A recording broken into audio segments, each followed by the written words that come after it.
বন্ধুরা, চলে আসছি আজকে সুন্দর মজার একটি রান্না নিয়ে। আমার কাছে মজা, যারা মানে তিতা পছন্দ করে তাদের কাছে মজার, কিন্তু যারা পছন্দ করে না তাদের কাছে কখনোই মজা হবে না। তো আমি এখানে যে করলা কেটে ধুয়ে নিয়েছি একটু লবণ দিয়ে, আর এখানে আলুটাকে একটু এরকম চড়া চড়া মানে 3 শেপ করে এরকম কেটে নিচ্ছি আলুটা কেটে তারপরে আজকে একটু শীতের দিনে কিন্তু করলা খেতে তেমন মজা লাগে না। করলাটা গরমের দিনেই কিন্তু মজা। করলা আমার খুবই প্রিয় একটা খাবার। রান্না করতে করতে আমি অর্ধেক খেয়ে ফেলি। যাই হোক, আসসালামু আলাইকুম বন্ধুরা, কেমন আছেন? আশা করছি আলহামদুলিল্লাহ ভালো আছেন। আবারও ছোটখাটো একটি রান্নার ভিডিও নিয়ে চলে আসলাম আপনাদের মাঝে। তো দেখতে থাকুন। এই যে আমার আলু কাটা শেষ। এখন আমি কাঁচামরিচ কেটে নেব। কাঁচামরিচ মানে অল্প দেব, এখন একটু ফেলে নেব, যাতে আস্তে দিলে আবার এই যে আগুনের পেলে বা পেলে ফুটে ওঠে, একদম চটচট করে ফুটে ওঠে। এই জন্য একটু ফাড়া দিয়ে নিলে ভালো হয়, মানে একটু হালকা এরকম কেটে নিলে একটু ভালো হয়, রান্নার জন্য সুবিধা হয়। তো এখন কড়াইতে আমার এই কাটাকাটি হয়ে গেছে, আমি মরিচগুলো আলাদা করে রেখে দেই। আর এখানে আমি একটু পেঁয়াজ বেশি করে আর একটু রসুন নিয়েছি। আপনি করলায় যত পেঁয়াজ দেবেন করলা কিন্তু তত স্বাদ লাগবে। আমরা কম খাই, কিন্তু অনেক জায়গায় দেখা যায় বেশি খায়। তো এই যে আমি এখন ফ্রাই প্যান আগে দিয়ে দিয়েছি। ফ্রাই প্যানে একটু তেল দিয়ে দেবো। এই ফ্রাই প্যানটা অনেক ভালো, বেশি তেল দিতে হয় না, অল্প তেল দিয়ে রান্না করা হয়ে যায়। তো এখন আমি পেঁয়াজ পেঁয়াজ কাঁচামরিচটা আর রসুন দিয়ে দেবো। একটু হালকা ভাজা ভাজা করে নেব। হলুদের পরিমাণ সামান্য দেবো, বেশি দেবো না, শুকনো মরিচ দেবো না।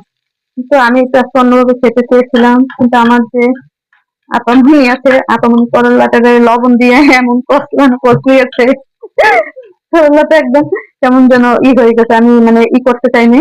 আমি জাস্ট করলাটা কেটে করলার বিচিগুলো ফেলে দিয়ে তারপরে হচ্ছে আপনার একটু সামান্য লবণ দিয়ে একটু নাড়াচাড়া দিয়ে ধুয়ে নিতে চেয়েছি, যেন করলাটা একদম শক্ত শক্ত তাজা তাজা থাকে। তো এখন আমি করলা আলু দিয়ে দেবো। পেঁয়াজ ভাজতে ভাজতে করলা আলু ভাজা হয়ে যাবে একসাথে। এটা আমার যে কি পরিমাণ পছন্দ, আমার বাসায় একমাত্র আমি এইটা বেশি পছন্দ করে খাই।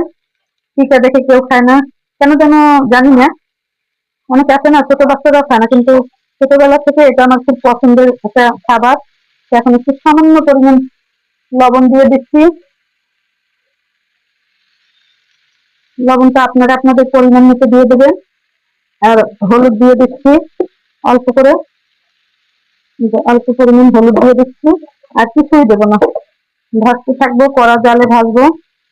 এটাকে নিবু জালে ভাজা যাবে না, কড়া জালে ভাজতে হবে। তো দেখতে থাকুন। মানুষ রান্না করতে আসলে কত কিছু চিন্তা করে, এটা কিভাবে রান্না করবে। আর আমি বাজার থেকে যখন আনি তখন থেকে চিন্তা করি এই জিনিসটা সবসময় এভাবে রান্না করে খাই, এভাবে ভাজি করে খাই, আজকে কিভাবে করা যায় সেভাবে চিন্তা করে কালকে রাতে হঠাৎ করে চিন্তা করলাম করলা দেখে। অনেকদিন পর সেই কবে শীতের আগে করলা খেয়েছি। করলা কিভাবে করলাটা রান্না করলে মজা হবে, ভাজি করলে। তো এইভাবে আমি মনে হলো এইভাবে করে আসছে, তাই আপনাদের সাথে শেয়ার করছি। মানুষ বলে না, কথা তিতা হলো কথা সত্যি। আমি বলবো করল্লা তিতা হলেও মজা করে ভাজি করতে পারলে সেটাও কিন্তু অনেক মজা। তো যাই হোক, এই যে দেখেন আমার একদম করল্লা ভাজি হয়ে গেছে। আজকে হোটেলের মতো কাঁচা কাঁচা করে, একটু বেশি পোড়া পোড়া করবো না।